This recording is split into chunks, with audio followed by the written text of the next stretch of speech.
আসসালামু আলাইকুম dear viewer, সফটওয়্যারে আপনাকে স্বাগতম। এই ভিডিওতে আমরা দেখব কিভাবে এক্সেলে র্যাঙ্ক ফাংশন ইউজ করা যায়। তো র্যাঙ্ক ফর্মুলার মাধ্যমে আমরা সাধারণত যে কোনো সংখ্যা লিস্টের বা যে কোনো মার্কসের আমরা র্যাঙ্ক বের করি। তো খেয়াল করুন, এখানে যদি আমরা র্যাঙ্ক বের করতে চাই তাহলে আমরা যদি মুখে মুখে বলি তাহলে দেখুন 90 কিন্তু হবে 1, একইভাবে 85 হবে 2, 83 হবে 3, 80 হবে 4 এবং 29 হবে একদম লাস্ট। তো এই বিষয়টা আমরা এক্সেলের র্যাঙ্ক ফাংশন ইউজ করে এই কাজটি করব। তো চলুন শুরু করা যাক। তো শুরুতেই আমি যে কাজটি করলাম, এখানে আমরা জানি যে কোনো ক্যালকুলেশন শুরুই হবে ইকুয়াল দিয়ে, ইকুয়াল দিলাম, এরপর আমরা টাইপ করলাম র্যাঙ্ক। খেয়াল করুন, এই যে আমার সাজেশানে চলে আসছে। তো আমি জাস্ট ট্যাপ প্রেস করলাম, এই যে দেখুন ট্যাপ প্রেস করার পর এখন প্রথমে আমরা যেই কাজটি করব যে যার র্যাঙ্ক বের করব সেইটাকে সিলেক্ট করব। তো আমি 76-এ ক্লিক করলাম, এরপরে কমা দিয়ে যাদের মধ্য থেকে র্যাঙ্কটি বের করব এইটার সহ তার পুরো লিস্টে আমরা সিলেক্ট করব। আরেকবার বলছি, যার র্যাঙ্ক বের করব সেটা আমাদের প্রথম ভ্যালু হবে। এরপরে যাদের মধ্য থেকে র্যাঙ্কটি বের করব তো আমাদের ভ্যালু সহ পুরো লিস্টটি আমাদের সিলেক্ট করতে হবে। যে দেখুন 76 থেকে আমি একদম 80 পর্যন্ত সিলেক্ট করলাম।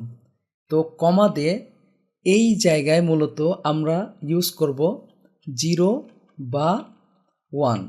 তো এই যে দেখুন আমার সাজেশানে দিছে, যদি আমরা 0 দেই তাহলে ডিসেন্ডিং অর্ডারে আসবে, আর যদি 1 দেই তাহলে অ্যাসেন্ডিং অর্ডারে আসবে। তো চলুন আমি 0 দিই আপাতত দেখাচ্ছি।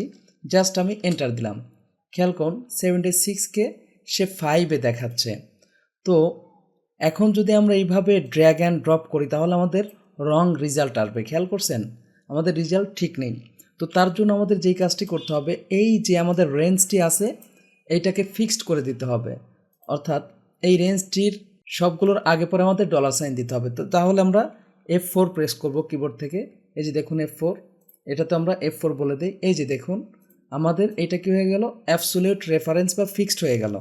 এখন যদি আমরা এন্টার দিই, এন্টার দিয়ে যদি আমরা এখানে ড্র্যাগ অ্যান্ড ড্রপ করি, এই যে দেখুন তাহলে আমাদের কাঙ্ক্ষিত রেজাল্টটি চলে আসছে। যে 1 আসছে 90-তে, তারপরে আমরা 2 দেখতে পাচ্ছি 85, 83, এই যে 3 আসছে 4, 80।